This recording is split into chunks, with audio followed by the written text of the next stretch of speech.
Subscribe to my channel and hit the bell icon so you never miss any video from my channel. Hulagu Khan का पड़पोता, great grandson, एक होता है ना grandson, Hulagu Khan grandson है Genghis Khan का, और Hulagu Khan का ग्रेट ग्रैंडसन है सुल्तान मोहम्मद खुदाबंदा।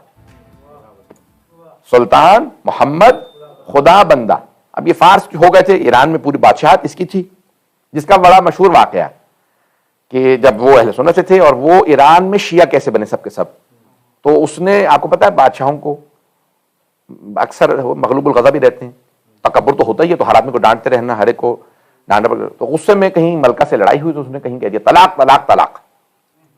वो गुस्सा ठंडा हुआ तो फिर जो दरबारी मुल्ला थे उनसे पूछा कि भाई ये इस तरह से मेरे से वाक़या हो गया, मैंने गज़ब में आके अपनी ज़ौजा को तलाक दे दी।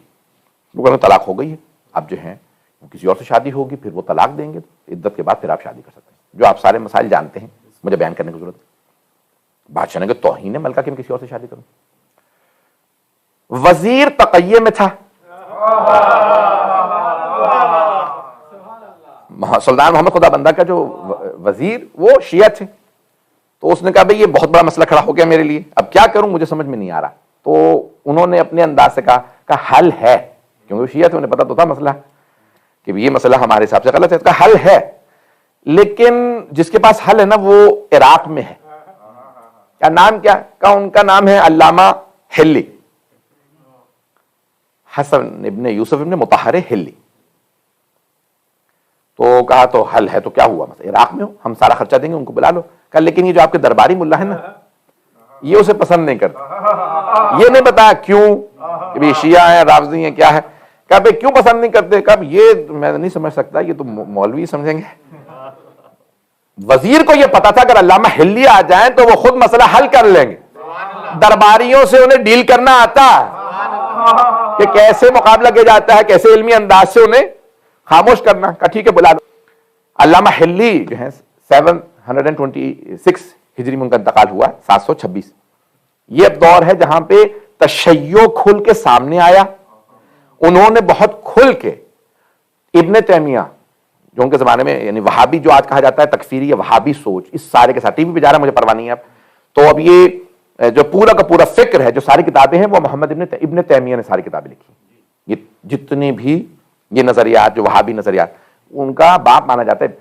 सबसे पहले उन्होंने जवाब लिखे अल्लामा हिल्ली ने, और उन्होंने ऐसी ऐसी किताबें लिखी हैं फिक्ह में, उसूल में, कलाम में, रिजाल में, कि कलाम के अंदर अगर आप सिर्फ इनका सोच लें कि कश्फुल मुराद जो उन्होंने सिर्फ एक शरह लिख दी है बाब हादी अशर, कि किताबें पढ़ने के लिए कई बरस चाहिए, और उनकी एक किताब है जो किताब का नाम है अल्फैन, 2000, अल्फ कहते हैं ना, उर्दू में कहते हैं अलिफ लैला व लैला, नहीं अल्फ लैला व लैला, अल्फ कहते हैं हजार को, 1000 और एक रात, 1001 नाइट्स।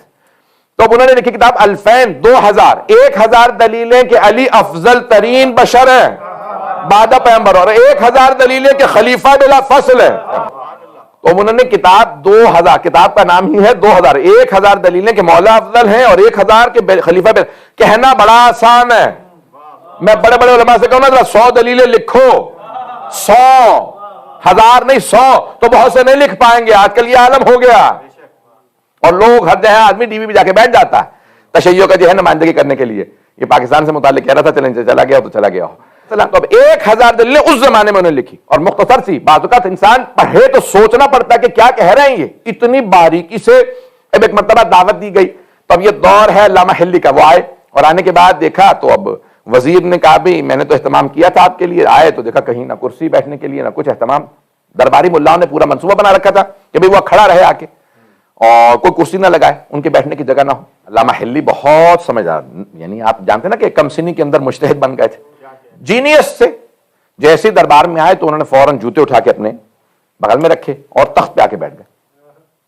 सारे के सारे मुल्लाओं को मौका मिल गया। कहा इसे दरबार के आदाब नहीं आते, अव्वलन तो जूते उतार के बगल में रखे, दूसरे बादशाह सलामत आपके सामने ये झुके नहीं, और तीसरे तख्त पे बैठ गए। बादशाह को बहुत गुस्सा, एक तो चंगेज खान की नस्ल से, पता नहीं लोग हैं या नहीं, तो अब फौरन अपने वजीर से कहा किस आदमी को तुमने बुलाया है, भी कमजोर से पतले दुबले, और आने के बाद जो है वो मेरे तख्त पे साथ बैठ गए। उन्होंने कहा हुजूर आप खुद ही बताइए कि क्या मामला है, मैं तो आपकी नुमाइंदगी नहीं कर सकता। तो उन्होंने कहा कि भाई رکوع سجود اللہ کے لیے، بادشاہوں کے لیے نہیں. اس لیے ہم جھک کے نہ رکوع کرتے ہیں بادشاہوں کو، نہ سجدے کرتے ہیں. توجہ ہو. دوسرے قرآن میں جہاں جگہ پاؤ وہاں بیٹھ جاؤ، تو جگہ تو تخت پہ ہی تھی. تو عادات تو دربار والوں کو نہیں آتے کہ پہلے کے اسی لیے مسند بچھا دی جائے. پتہ نہیں لوگ ہے یا نہیں. اور تیسرے جوتے میں نے اپنے بغل میں اس لیے رکھ لیے تھے کیونکہ چوتھے امام نے، ہمارے نہیں، انہوں نے نام لیا، میں مجبوراً نہیں لے رہا ہوں، تو انہوں نے چاروں کے نام لکھا کہ انہوں نے رسول خدا کے مسجد نبوی سے جوتے چرا لیے تھے. تو انہوں نے کہا امام احمد بن حنبل تو تھے ہی نہیں رسول خدا کے زمانے میں، وہ تو 175 سال بعد آئے ہیں، یہ آپ نے اتنی بڑی تہمت لگا دی ان پہ. تو کہنے کہ نہیں، مجھ سے غلطی ہو گئی، وہ ان سے پہلے امام شافعی رہے ہوں گے. انہوں نے کہا وہ 135 سال بعد آئے ہیں، وہ بھی رسول خدا کے زمانے میں نہیں تھے. کہا پھر مجھ سے دھوکہ ہو رہا ہے، وہ امام مالک رہے ہوں گے جنہوں نے چوری کی ہو، چور رہے ہوں گے. انہوں نے کہا نہیں، وہ 95 برس بعد آئے ہیں. تو انہوں نے کہا پھر امام ابو حنیفہ چور ہوں گے. کہا نہیں، وہ 75 برس بعد پیغمبر کے پیدا ہوئے. تو انہوں نے اپنے جوتے نکالے، رکھے، پہنے. کہا ان چاروں نے خود ہی بتا دیا کہ 75 95 135 175 سال بعد پیغمبر کیا. میں جس امام کا ماننے والا ہوں وہ مکے میں بھی ساتھ تھے، مدینے میں بھی ساتھ تھے، سفر میں بھی ساتھ تھے، حضر میں بھی ساتھ تھے، وہ جنگ میں بھی ساتھ تھے، صلح میں بھی ساتھ تھے، گھر میں بھی ساتھ تھے، مسجد میں بھی ساتھ تھے، فرش پہ بھی ساتھ تھے.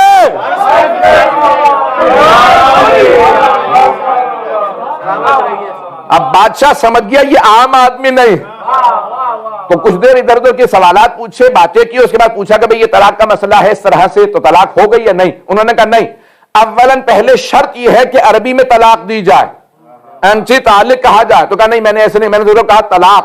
توجہ. تو کہا عربی میں پڑھی جائے، صیغہ طلاق کو عربی میں پڑھا جائے. نمبر 2، انسان ہوش و حواس میں ہو، غیظ و غضب میں نہیں. تیسری شرط یہ ہے کہ 2 عادل گواہ موجود ہوں. یہ ساری شرائط بتائیں. بادشاہ نے کہا ان میں سے کوئی شرط پوری نہیں تھی. کہا نہ تیری بیوی کو عدت کی ضرورت ہے، نہ دوسری شادی کی، وہ بھی تیری زوجیت میں ہے. اب بادشاہ نے کہا کہ آپ جو مانگیں گے عطا کروں گا. سونا کہے تو سونا دوں گا، چاندی کہے تو چاندی دوں گا، درہم و دینار جتنا کہیں گے تول دوں گا. کہا مجھے تجھ سے کچھ نہیں چاہیے، نہ سونا چاہیے، نہ چاندی، نہ جواہرات. تو کہا کیا چاہیے آپ کو؟ کہا بس ہمیں ایران میں تبلیغ کی اجازت دے دے. کہا کہ ٹھیک ہے، جہاں چاہیں تبلیغ کیجیے. باقی سب نے کہا نہیں، تم نہیں جانتے، یہ دھوکہ دے رہا ہے، یہ رافضی ہے. اب بادشاہ کو معلوم نہیں لگا رافضی کیا ہوتے ہیں. انہوں نے علامہ حلی نے کہا جس سے کہو میرے مقابلے میں لے آؤ، میں بیٹھ کے یہاں دفاع کرنے کے لیے تیار ہوں. انہوں نے چھیڑ کے غلطی کی، وہ سمجھ نہیں رہے تھے ہم بھیڑوں کے چھتے میں ہاتھ ڈال رہے ہیں. انہیں نہیں پتا تھا یہ علامہ حلی ہے. مناظرے جب ایک عالم ہارا، دوسرا، تیسرا، چوتھا، جب سارے کے سارے ہارنے لگے، کہا بلاؤ ابن کثیر کو. اس نے آ کے کہا اتنے سے آدمی سے میرا مناظرہ، یہ پتلا دبلا چھوٹا سا. کہا اتنا چھوٹا اس لیے ہوں کہ انا ابن واحد میں ایک کا بیٹا ہوں، تو ابن کثیر ہے. انہوں نے مناظرے شروع کی. علامہ حلی نے پورے کے پورے ایران کے اندر ایک تشیع پھیلنے لگا. عزیزان گرامی، بادشاہ نے اعلان کر دیا کہ میں اعلان کرتا ہوں آج سے میں شیعہ ہوں. توجہ ہو. اب آپ جانتے ہیں نا جو بادشاہوں سے محبت کرنے والے تھے، نہ انہوں نے دلیل سنی نہ پرکھی. کا اتنا بڑا ظالم بادشاہ ایک ہی لہجے کے اندر اس نے شیعہ کر لیا، اس کا مطلب ہے یہ حق ہوگا. سارے کے سارے بادشاہ کے ساتھ ساتھ شیعہ ہونے لگے، اور کئی لوگ تقیہ میں چلے گئے جو آج تک کہتے ہیں ہمارے یہاں تقیہ حرام ہے. ان کی نسلیں پھر شیعہ رہ گئیں. تو جانے گرامی اب یہ علامہ حلی نے بہت زیادہ